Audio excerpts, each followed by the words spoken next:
Oh, that's so funny. Okay, and we're going into Facebook Live, and we are there. Excellent. So, hello, amazing members of Helping the World Sleep Better. Emma Woolrich here, joining me, and we welcome back Dr. Sue Peacock. Hi, Sue. Hi, thanks for inviting me back. We love you here, Sue. We love you. All of the cool. topics that you've been covering have been incredible. So we're just a few minutes late as we had some strange technology things that as soon as we did the hard reboot and we came back in, everything was fine again. So I think that's like life in general. As if you just, everyone sit down, have a cup of tea, most of the time things get sorted out on their own. And so there's been a fair few people join us since the last time we spoke, Sue. It was only a couple of weeks ago, but we've got nearly 300 people in the group now. So I'm going to, isn't it great? Yeah. It's so wonderful. It just demonstrates how much people are really benefiting from all of these incredible hints and tips that everybody's giving to them of your own volunteering, your own precious time. It's so wonderful that you're doing this. Thank you. But for all it's just been lovely to have other speakers. Oh, that's right. Yeah, it is. It's so lovely to see so many people all over the world. We've had people from Colorado, Africa, the UK, Australia. It's just incredible. And I'm privileged to be able to speak to all of you. It's fantastic. Absolutely amazing. Good. So we have one person who's joined us live already. Say hi in the comments box so that Sue and I can say hello. And oh, more people are joining. Just let us know where you are in the world, and we can find out, you know, what's it like for you in COVID lockdown, or have the restrictions been lifted where you are? And are you seeing a difference now? It's been a fair few weeks since we've all been in this incredibly interesting environment. For the people who haven't yet met Sue, I'm going to share a little bit about Sue, and then we're going to go into tonight's topic, which Sue has already told me what she's going to do. So I'm going to let Sue share more with you in a moment. So Dr. Sue Peacock is a leading consultant health psychologist, registered with the Heath and Care Professions Council. She is an associate fellow of the British Psychological Society and a registered advanced clinical hypnotherapist with experience helping clients with sleep disorders, chronic pain, and clinical depression for over 20 years. So that's a lot of expertise that we have here, and we're so happy that you're here. Sue has an extensive track record of supporting clients presenting with sleep disorders. She won a research grant to pioneer her Sleeping with Chronic Pain program from the NHS Health Innovations. And she's also a published author, and you can see a few of her books behind her there. She's been featured in academia and by the media for her work. She works with an empathetic, practical manner, which we've experienced over the last few weeks, which has been fantastic, and recognises the need to support clients to move forward on a practical level. She has experience of working both in the NHS and the private practice. So welcome, Sue. We're so happy you're here. We have Penny. Good evening from Manly in Australia. So hi, just Penny. Up the coast from where we are in Melbourne. Hi, Penny. Lovely to see you again. So, Sue, tell us tonight why you've chosen this topic. Yeah. Today I'm going to talk about dealing with a racing mind, because it tends to be the number one reason when people come to see me for insomnia or sleep issues. That tends to be the number one issue of why they can't sleep. And, you know, people, we've all had it, even if we, you know, it doesn't have to be an insomnia thing, does it? We all experience it at times where we're sort of lying there and we just can't switch our mind off. And the more we long for sleep, the more thoughts rapidly rush through our brains for the past, I don't know, 40 years or whatever, like that. And yeah, and they just keep focusing. Half the time they're completely irrelevant, and some of the times they're obviously relevant to what's going on in your life. So I'm going to talk a little bit about what kind of thoughts and what kind of sensations you might be experiencing that are keeping this racing mind going. And then I thought I'd share my top 3 tips to overcome that racing mind. That sounds fantastic. I love your top tips. It's so logical and you can just, everything remembers in threes. I love it. Well, people remember threes, don't they? They I think do. sometimes, sometimes there's so much information out there, isn't there? It's about sifting through it and finding what's relevant, what's practical, what you can remember, and just applying and using the different bits that are useful to you. I love that. So yeah, tell us more. Tell us more. But What are these things that present with them when we have the racing mind? well, what tends to happen is that they come in sort of two types almost. So there's the first ones that tend to be that people describe as a movie almost, or a film that's kind of playing through their mind at night, going over and over and over, keep going, keep going, keep going. And sometimes images just flash through, and they kind of are strong enough images to kind of wake you and sit in your conscious mind. So you sort of lie there with your eyes awake, but you can still see these images sometimes. And sometimes the other sort of group of them tend to be what's called rumination.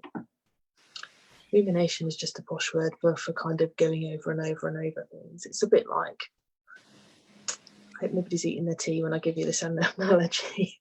Like when a cow kind of constantly, slowly, persistently chews on the cud kind of thing, and then the food's regurgitated from its stomach, rechewed, swallowed. But if it's not properly taken care of, then it kind of comes back up again. And so when you have sort of anxiety or stress or things like that in your life, it often comes into your mind and keeps being revisited because we haven't dealt with it. And sometimes there's no evident solution, is there sometimes? And we sort of suppress it temporarily, but then it comes back to the forefront of your mind, especially in the night, because it's always quiet in the night and there's not those sort of daily distractions. So they tend to be the sort of two groups, the rumination group and the kind of more visual kind of thoughts, so the film or the images. So and what we notice is when we can't sleep, we kind of lay there, don't we? And then we notice that, I don't know, the covers feel a bit heavy on us or whatever, or your foot feels a bit stiff, or it's sticking out the bottom of the covers and you suddenly notice it's cold or hot even. Hot here, probably cold for you. And you notice those things, and because you become more self-aware of it, you focus on it, don't you? And then your mind hones in on this sort of foot that's sticking out the bottom of the bed, notices how the temperature, notices the covers are on it, notices how uncomfortable it feels, and then you fidget about and try and move, and then you just wake yourself up because you can't get to sleep. So there's that sort of paying attention to your body. It's a bit like also if sometimes it's so quiet you can almost hear your heart beating, can't you, sometimes? Yes. And then you hear it, don't you? And then you worry about it and you can feel it going faster and faster and faster because you can hear it, and then because you're paying attention to it. But if you kind of refocus on it and think about slowing it down, you can actually do that as well. So it's that sort of paying attention to our bodies too much is one of the things we do. Another thing we do is we think about sleep, don't we? And we think about not sleeping. So if sleep doesn't come sort of naturally and easily, we come really preoccupied with not sleeping, don't we? And the fact that we can't sleep, and the fact that you want to sleep, and the fact that you need to sleep. And and then you think, oh my word, it's only X amount of hours and I've got to be up again. And then that plays on your mind. And then you can't stop thinking about needing to go to sleep and wanting to go to sleep. And because you've kind of put yourself in this anxiety state, all the sort of chemical hormones are whooshing around and you're actually ready for action and not for sleep. So it creates that vicious circle. Again, we sometimes... I've definitely been there at times in my life, yes. I think we all have, absolutely, yeah. I think, if we've got a sort of particularly stressful situation, like, I don't know, exams or presentations or a long train journey or whatever, there's always stresses in our lives, isn't it? It's just how much it affects us and affects different people in different ways. I think. And then there's the ones where we replay the thoughts. So whatever's gone on in the day, say you've had a bit of a run-in with a colleague at work or something, and you constantly replay it. Well, did you do the right thing? Should you have said that? Should you this? What should you have done? Did you do the right thing? All that kind of stuff. And that kind of goes round and round and replays, and you become, every single what if scenario you go through, don't you?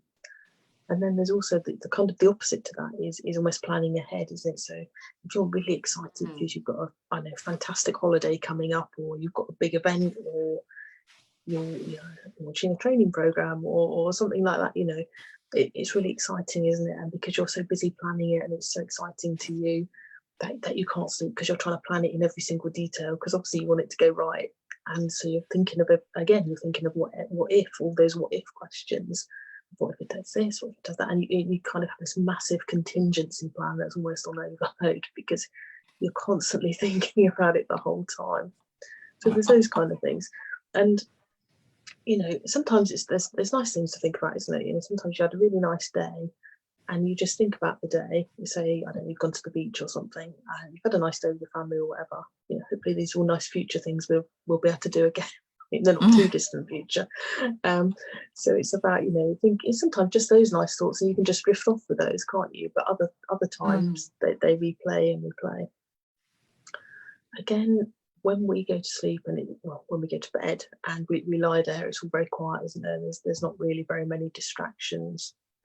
And quite often, all the problems that we have and all the problems of the world that we can't solve, but, they all come in our head, don't they? And your mind thinks, right, it's all quiet, so let's sort all these problems out now because we've got some time to deal with it. Right.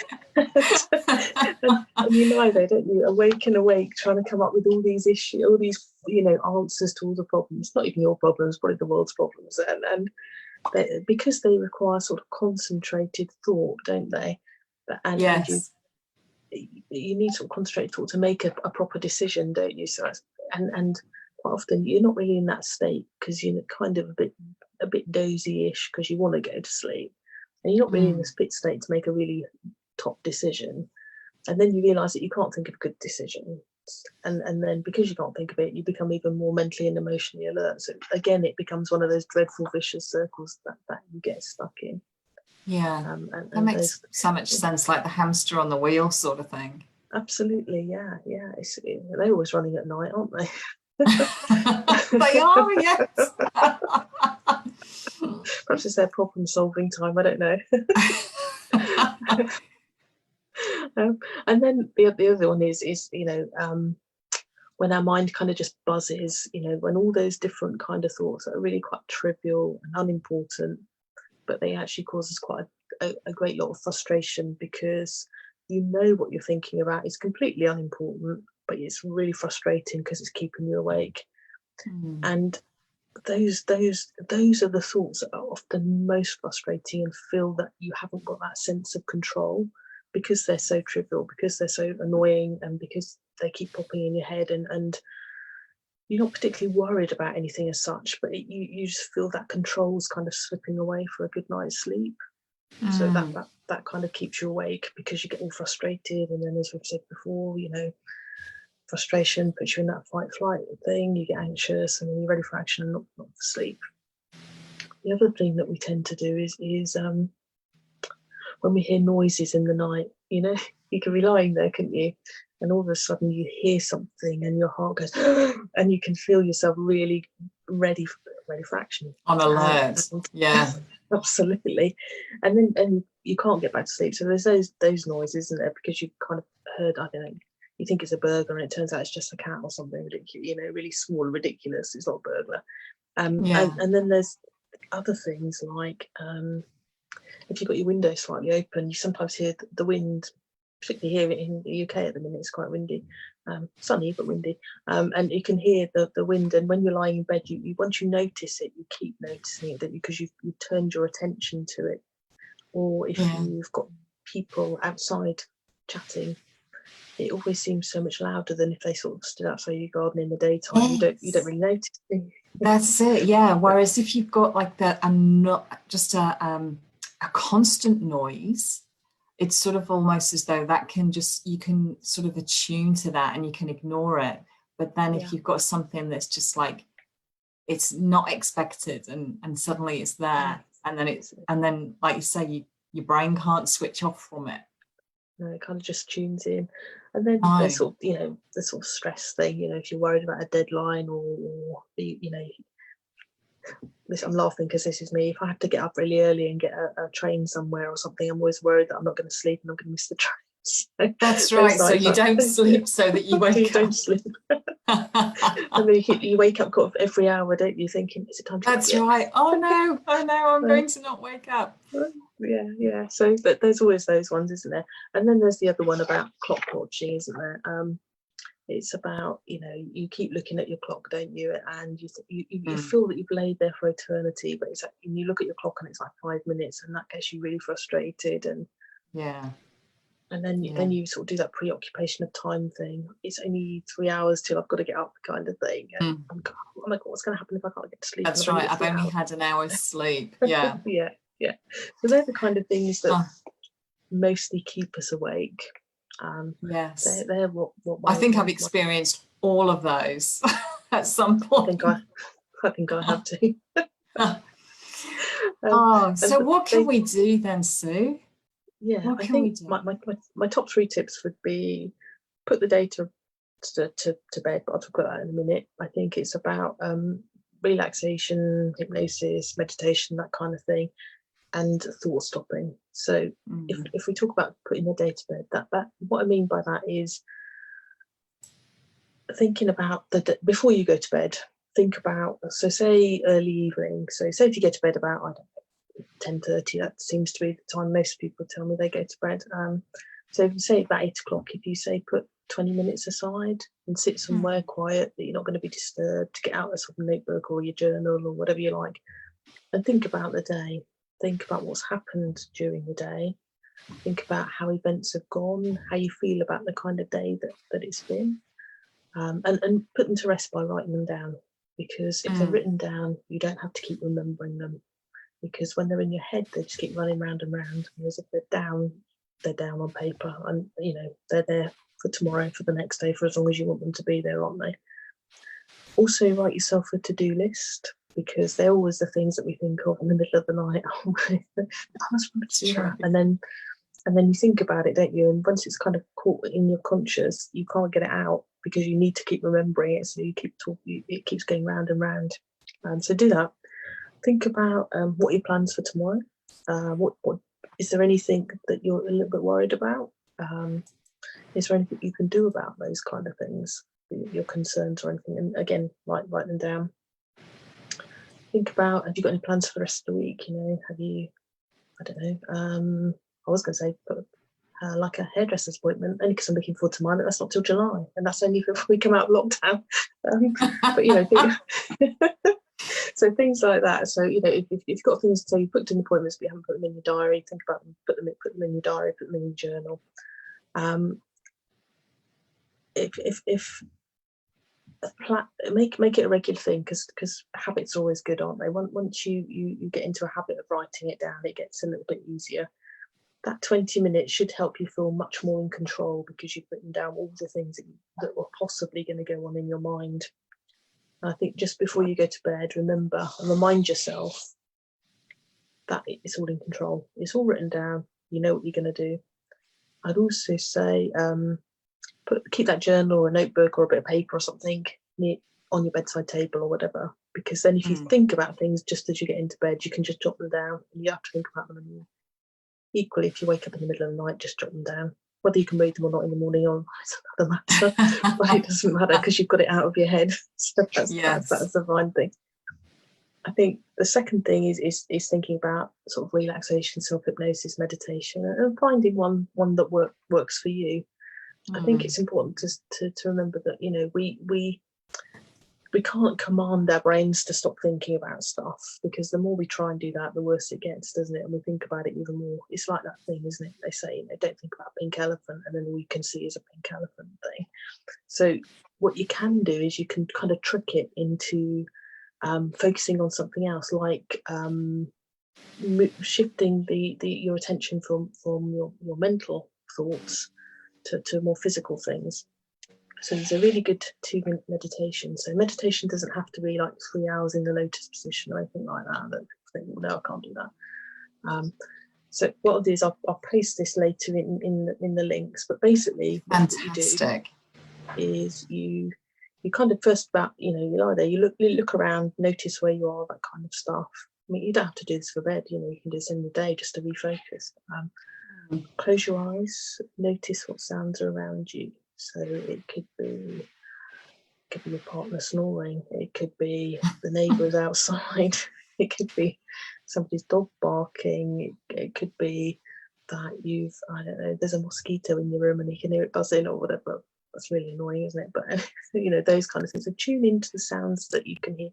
Allow yourself to be with the sounds. That's okay. And then you just take one deep breath to sort of settle yourself.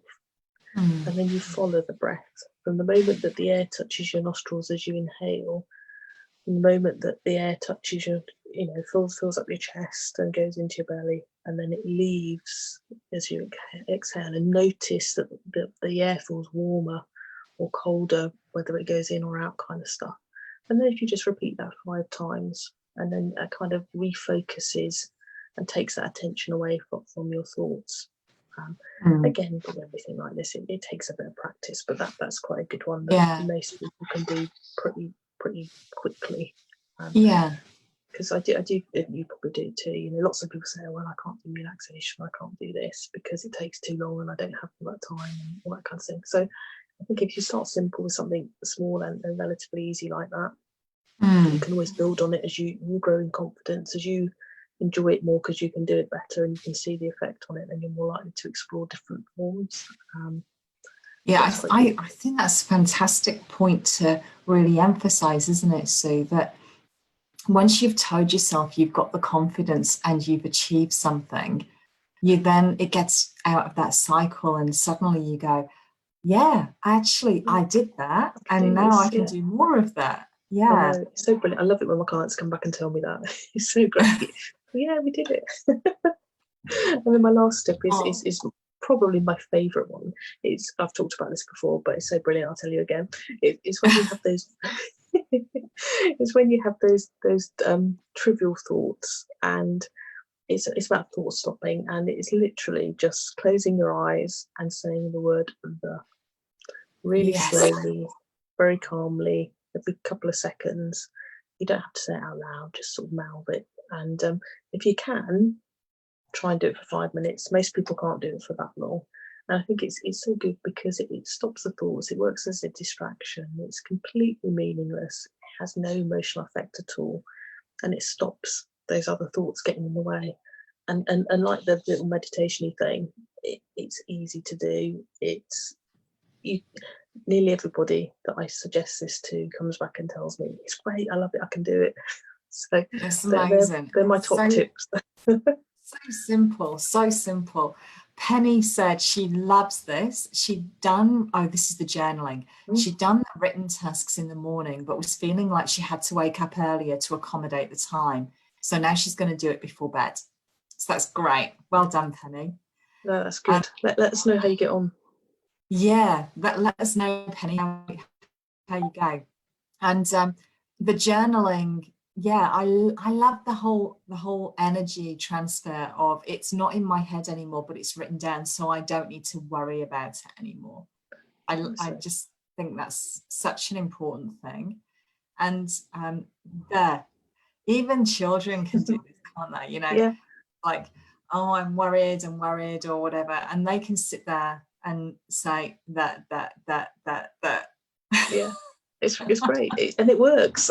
It's so, that's what I like about it. It's so simple, but it is so effective, and it just helps so many people, and it's just something people can do, and they don't believe often. They think, oh, that's a bit easy. That's because sometimes when our problems seem massive to us, we don't think that little things can help. We're always looking for really complex answers, aren't we? Because it must be, because it's really hard on us. Because of course it's complicated. It must be. Absolutely. That's right. Because it's so important and complex to, that's right. Yeah.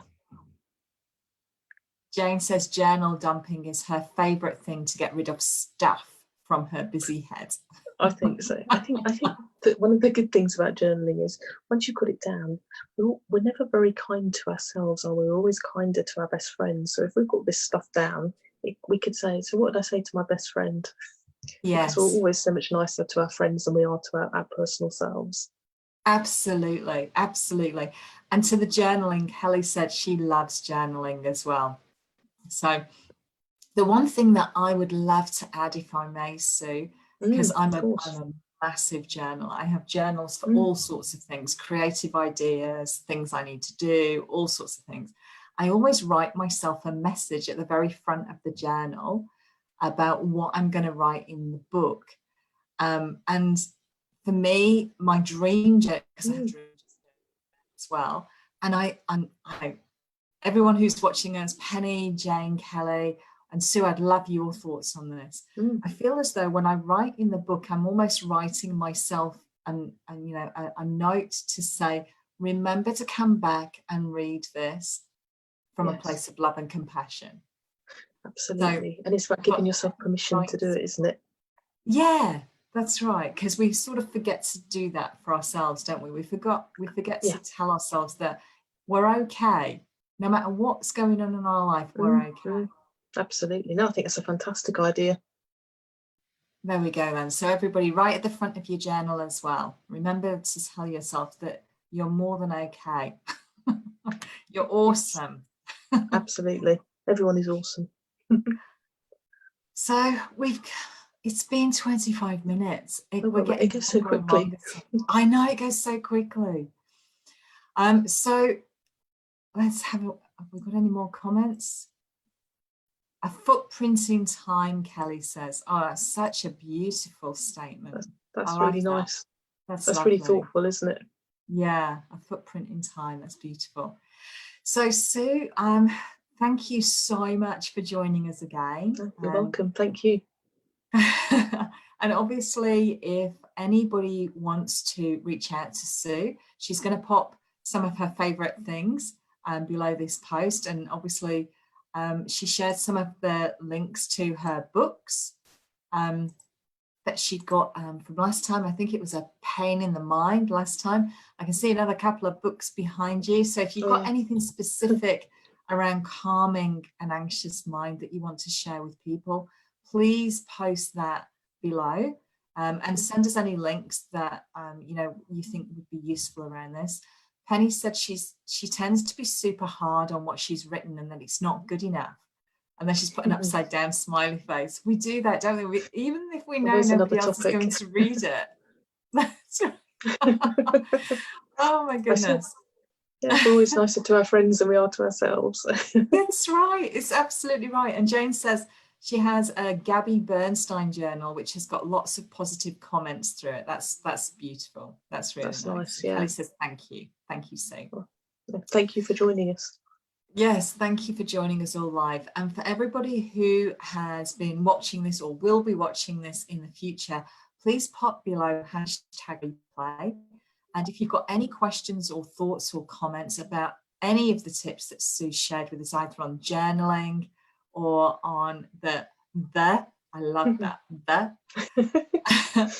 or around the breathing, then please just #replay, tag Sue, tag me, and then Sue can make sure she comes back and has a conversation with you around that. Absolutely. So thank you so much again, Sue, for joining us. Thank you very much. Thank you.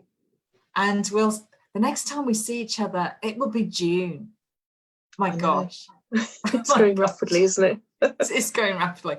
So that will be Australia into winter, very firmly into winter then. We shall be hopefully into summer, and a nice summer. Yes. Mind you, it's nice today, so we're having unusually nice weather. Well, I'll leave you to enjoy your beautiful sunshiny but windy day in the UK. I'll see you soon. Okay. Thanks, Sue. Thanks. Bye. Bye. Bye.